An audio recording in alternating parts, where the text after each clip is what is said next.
કેજરીવાલ દિલ્હીમાં હતા, દારૂ વેચવાની ખુલ્લેઆમ એની પ્રવૃત્તિના કારણે એમને એની સરકારને કઈ સ્થિતિમાં દિલ્હીની જનતાએ મૂકી જાણી છે. ગુજરાત મહાત્મા ગાંધીનું છે. પંજાબમાં ડ્રગ્સ જે રીતે વેચાય છે એમાં આપ પાર્ટીનો શું રોલ છે એ પણ જનતા જાણે છે. એટલે ગુજરાતને સહી સલામત રાખવા માટે આવી બદબૂભરી પ્રવૃત્તિને ગુજરાતમાં પ્રવેશ નહીં દેવા માટે કેજરીવાલ આવે કે મહંત આવે એને ગુજરાતમાં ક્યારેય રાજકીય સમર્થન મળવાનું નથી. એને આવીને સ્ટેચ્યુ ઓફ યુનિટી સરદાર પટેલના દર્શન કરવા જવું તો જઈ શકે, સોમનાથના દર્શન કરે, દ્વારકાના દર્શન કરે, અને અત્યારે ચોમાસામાં ગીર સોમનાથ સોળે કળાએ ખીલું છે તો ત્યાં શહેરના દર્શન કરે.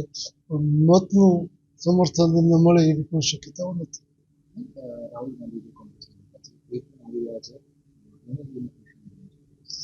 રાહુલ ગાંધી જેટલો પ્રવાસ કરે એટલો ભાજપને ફાયદો છે.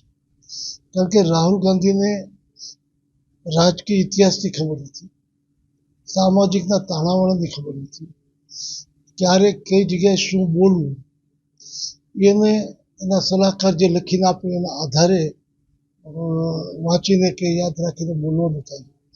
ત્યારે આ જનતાની લાગણી, આ જનતાની જરૂરિયાત, આ જનતાની સુવિધા સલામતી કઈ દિશાથી આવી શકે જેનું જ્ઞાન ન હોય તો લોકો એના ભાષણમાં મજા લે છે. એટલે આપણે આવશે તો ગુજરાતીઓ થોડા દિવસ એના ભાષણથી મજા લેશે. બીજી વાત છે કે કોંગ્રેસને મજબૂત કરવા માટે પ્રદેશ પ્રમુખને મજબૂત કરાય, અમિત ચાવડાને આનાથી ફાયદો કઈ રીતે જોયો? રાહુલ ગાંધીને પૂછવું જોઈએ, લગ્નના ઘોડા આપ્યા છે કે લંગડા ઘોડા આપ્યા છે? એના ઉપરથી રાહુલ ગાંધી સાચો જવાબ આપી શકશે. આપના માટે તો અમિત ચાવડા જે રીતે એપોઇન્ટ કરાય તો આપનું શું મંતવ્ય છે? એટલે એનો જવાબ તો રાહુલ જ આપીએ કે લંગડા ઘોડો છે કે લગ્નનો ઘોડો છે. આપણે અનુમાન કરી શકીએ. હું તો ચાવડાજીને શુભેચ્છા આપું, એની તંદુરસ્તી, આયુષ, સુખાકારી ભોગવે. મને લાગે છે કે ટૂંક સમયમાં જે રીતે સંકેતો મળી રહ્યા છે એ ભારતીય જનતા પાર્ટી આ રાજ્યના ભારતીય જનતા પાર્ટીના નવા અધ્યક્ષ આપશે એમાં કોઈ શંકાઓ નથી. વહીવટી કે પોલિટિકલી કે અતિ વ્યસ્તતા, સત્તાધારી પક્ષોના કારણે વ્યસ્તતા રહી એના કારણે થોડું મોડું થયું છે. પણ એના કારણે ભારતીય જનતા પાર્ટીને કોઈ હાલના તબક્કે નવી ચૂંટણીઓ નથી કોઈ જાતની, જેથી કરીને કાર્યકર્તાઓને ગુમરાહ થવું પડે. મને ભરોસો છે ટૂંક સમયમાં પાર્ટી આનો નિર્ણય કરશે. ગુજરાતમાં જેટલું દૂધ ઉત્પાદન થાય છે આ દૂધ ઉત્પાદન જે થઈ રહ્યું છે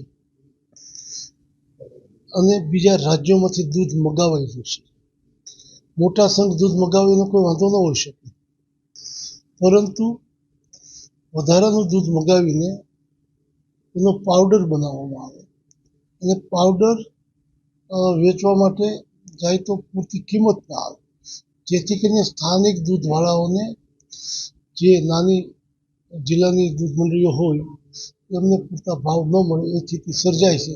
એટલા માટે કે પાડોશી રાજ્યમાંથી જે રીતનું દૂધ જરૂરિયાત કરતાં પણ વધારે આવ્યું છે અને એ દૂધ ખપતમાં આવી જાય તો કોઈ વાંધો નથી, પણ એનો પાવડર એટલે સરકારે કેટલું દૂધ વધારાનું બહારથી આવે છે, કેટલો પાવડર બનાવવામાં આવશે, કેટલી જરૂરિયાત છે, આ પાવડર કેટલા સમય સુધી નિકાલ નથી થતો, એની વ્યાજ ખાત સંસ્થા પર કેવડી પડે છે. આ સાર્વજનિક રીતે જો તપાસ કરીને માર્ગદર્શન આપવામાં આવે તો આવા પ્રશ્નો ઉપસ્થિત ન થાય.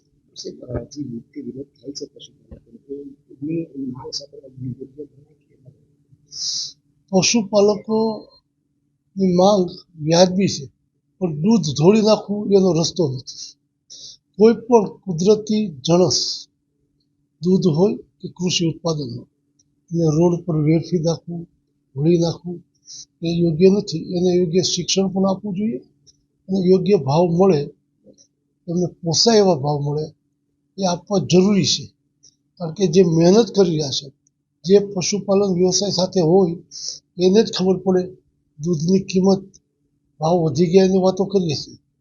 પાન મસાલોથી માંડીને પિક્ચર માંડીને બાકી સિરિયલ મોબાઈલ એમાં આવતી એના જે ભાવ વધારે છે એની કોઈ ચર્ચાઓ નહીં કરીએ. જે ઉડીને આંખે દેખાય તેલના ભાવ વધી ગયા તો વર્ષમાં તેલ કેટલું વધે? 200-500 રૂપિયાથી વધારે નથી. મસાલા વધે તો 1000માં વધી જાય છે. આપણે રોજના 5-10 મસાલા ખાતા હોઈએ તો આ બધી કમ્પેરિઝન મને લાગે છે મીડિયાએ પણ આમાં અગ્રેસર લઈને ખેડૂતો પશુપાલકો જરૂરિયાતમંદ લોકો આ બધાની બેલેન્સમાં સાચું શું હોઈ શકે એનું સર્વે કરીને લોકો સમક્ષ મૂકીએ તો અસંતોષ એટલે સંતોષની દિશાઓ રચનાત્મક રીતે અનુભવાય. આભાર.